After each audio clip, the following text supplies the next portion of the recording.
ಮತ್ತು ನಮಗೆ ಸರ್ಕಾರದ ಮೌನ ಅರ್ಥ ಆಗ್ತಿಲ್ಲ. ಗೃಹಲಕ್ಷ್ಮಿ CAG ಹೇಳಿದೆ, ನಕಲಿ ಖಾತೆಗಳಿಗೆ ಹಣ ಹೋಗಿದೆ, ಒಂದೇ ಖಾತೆಗೆ ಹಣ ಹೋಗಿದೆ,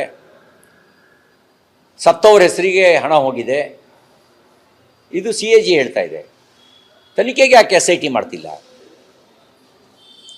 ಯಾಕೆ FIRನ ಇವತ್ತಿನವರೆಗೂ ದಾಖಲಿಸ್ಕೊಂಡಿಲ್ಲ? ಬಡವರ ಹೆಸರಿನಲ್ಲಿ ಲೂಟಿ ಮಾಡೋದನ್ನು ಕಾಂಗ್ರೆಸ್ ಪಾರ್ಟಿ ಸಮರ್ಥನೆ ಮಾಡ್ಕೊಳುತ್ತಾ? ಯಾಕೆ ಇವತ್ತಿನವರೆಗೂ SIT ರಚನೆ ಮಾಡಿಲ್ಲ? ಮತ್ತು ಯಾಕಾಗಿ FIR ದಾಖಲಿಸಿಲ್ಲ? ವಿಧಾನ ಪರಿಷತ್ನಲ್ಲಿ ಚರ್ಚೆ ಆಯಿತು. ಗೃಹಲಕ್ಷ್ಮಿ ಯೋಜನೆಯ 5,000 ಕೋಟಿ ರೂಪಾಯಿ ಖಾತೆಗೆ ಜಮಾ ಆಗಿಲ್ಲ 2 ತಿಂಗಳದ್ದು ಅಂತ ಆರಂಭದಲ್ಲಿ ಉಡಾಫೆ ಮಾತಾಡಿದ್ರು ಅವತ್ತಿನ ಸಚಿವರು. ಮಹೇಶ್ ತೆಂಗಿನಕಾಯಿ ಅವರು ದಾಖಲೆಗಳನ್ನು ತಂದಿಟ್ಟರು. ವಿಧಾನಸಭೆಯಲ್ಲಿ ಬಹಳ ದೀರ್ಘ ಚರ್ಚೆ ಆಯಿತು. ಸುರೇಶ್ ಕುಮಾರ್ ಅವರು ಹೈದರಾಲಿ ಲೆಕ್ಕದ ವಿವರವನ್ನು ಸದನದ ಮುಂದಿಟ್ಟರು. ಹೈದರಾಲಿ ಹೇಗೆ ತನ್ನ ಸೈನಿಕರಿಗೆ ಸಂಬಳ ಕೊಡಬೇಕಾದ್ರೆ ದಿನ ಮುಂದೂಡ್ತಾ ತಿಂಗಳ ಸಂಬಳನೇ ವರ್ಷದ ಕೊನೆಗೆ 1-2 ತಿಂಗಳ ಸಂಬಳವನ್ನೇ ಹೇಗೆ ಎಗರಿಸ್ತಾ ಇದ್ದ ಅನ್ನೋದನ್ನು ಹೇಳಿದರು. ನೀವು ಅದೇ ರೀತಿ ಮಾಡಿದ್ದೀರಾ ಅಂತ ಹೇಳಿದರು. ಎಲ್ಲೋಯ್ತು ಹಣ? ಆ ಹಣ ಎಲ್ಲೋಯ್ತು? ಇದ್ರ ತನಿಖೆಗೆ ಯಾಕೆ ಆದೇಶ ಮಾಡಿಲ್ಲ? ಈಗ CAG ವರದಿ ಮತ್ತು ಅವತ್ತು ಸರ್ಕಾರ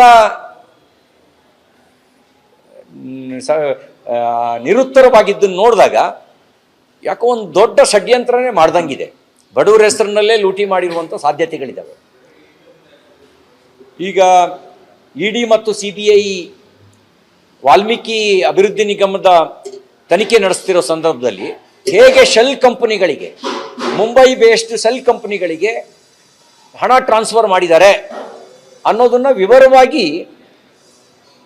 ವರದಿ ಮಾಡಿದೆ. ಅದನ್ನೆಲ್ಲ ನೋಡಿದಾಗ ಇದು ಕೂಡ ಅದೇ ರೀತಿಯ ಒಂದು ಅಕ್ರಮ ಆಗಿರ್ಬೋದು ಅನ್ನುವಂಥ ಅಕ್ರಮದ ವಾಸನೆ ಬಡಿತಾ ಇದೆ. ಇದಕ್ಕೆ ಸರ್ಕಾರ ತಕ್ಷಣ ಕೇಸ್ ದಾಖಲಿಸ್ಕೊಳ್ಬೇಕು. CAG ವರದಿ ಆಧಾರದಲ್ಲೇ ಕೇಸ್ ದಾಖಲಿಸ್ಕೊಳ್ಬೇಕು ಮತ್ತು ವಿಶೇಷ ತನಿಖೆಗೆ ಒಂದು ತಂಡವನ್ನು ನಿಯುಕ್ತಿ ಮಾಡಬೇಕು ಅಂತ ಆಗ್ರಹಿಸಿದೆ. ಮತ್ತು ನಮಗೆ ಸರ್ಕಾರದ ಮೌನ ಅರ್ಥ ಆಗ್ತಿಲ್ಲ. ಗೃಹಲಕ್ಷ್ಮಿ CAG ಹೇಳಿದೆ, ನಕಲಿ ಖಾತೆಗಳಿಗೆ ಹಣ ಹೋಗಿದೆ, ಒಂದೇ ಖಾತೆಗೆ ಹಣ ಹೋಗಿದೆ, ಸತ್ತವ್ರ ಹೆಸರಿಗೆ ಹಣ ಹೋಗಿದೆ. ಇದು CAG ಹೇಳ್ತಾ ಇದೆ. ತನಿಖೆಗೆ ಯಾಕೆ SIT ಮಾಡ್ತಿಲ್ಲ?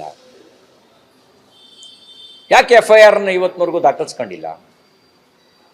ಬಡವರ ಹೆಸರಿನಲ್ಲಿ ಲೂಟಿ ಮಾಡೋದನ್ನು ಕಾಂಗ್ರೆಸ್ ಪಾರ್ಟಿ ಸಮರ್ಥನೆ ಮಾಡ್ಕೊಳುತ್ತಾ? ಯಾಕೆ ಇವತ್ತಿನವರೆಗೂ SIT ರಚನೆ ಮಾಡಿಲ್ಲ? ಮತ್ತು ಯಾಕಾಗಿ FIR ದಾಖಲಿಸಿಲ್ಲ? ವಿಧಾನ ಪರಿಷತ್ನಲ್ಲಿ ಚರ್ಚೆ ಆಯಿತು. ಗೃಹಲಕ್ಷ್ಮಿ ಯೋಜನೆಯ 5,000 ಕೋಟಿ ರೂಪಾಯಿ ಖಾತೆಗೆ ಜಮಾ ಆಗಿಲ್ಲ 2 ತಿಂಗಳದ್ದು ಅಂತ ಆರಂಭದಲ್ಲಿ ಉಡಾಫೆ ಮಾತಾಡಿದ್ರು ಅವತ್ತಿನ ಸಚಿವರು.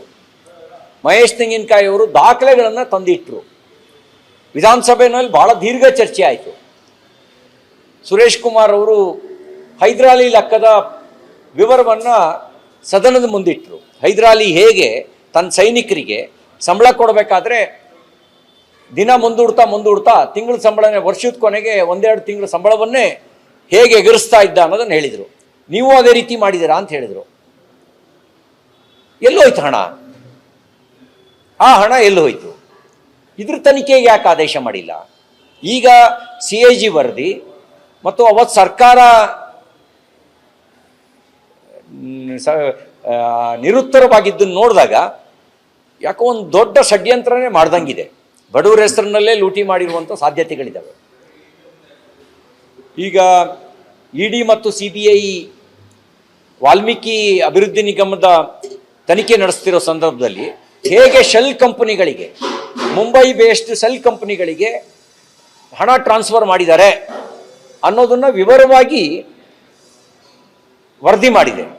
ಅದನ್ನೆಲ್ಲ ನೋಡಿದಾಗ ಇದು ಕೂಡ ಅದೇ ರೀತಿಯ ಒಂದು ಅಕ್ರಮ ಆಗಿರ್ಬೋದು ಅನ್ನುವಂಥ ಅಕ್ರಮದ ವಾಸನೆ ಬಡಿತಾ ಇದೆ. ಇದಕ್ಕೆ ಸರ್ಕಾರ ತಕ್ಷಣ ಕೇಸ್ ದಾಖಲಿಸ್ಕೊಳ್ಬೇಕು. CAG ವರದಿ ಆಧಾರದಲ್ಲೇ ಕೇಸ್ ದಾಖಲಿಸ್ಕೊಳ್ಬೇಕು ಮತ್ತು ವಿಶೇಷ ತನಿಖೆಗೆ ಒಂದು ತಂಡವನ್ನು ನಿಯುಕ್ತಿ ಮಾಡಬೇಕು ಅಂತ ಆಗ್ರಹಿಸಿದೆ.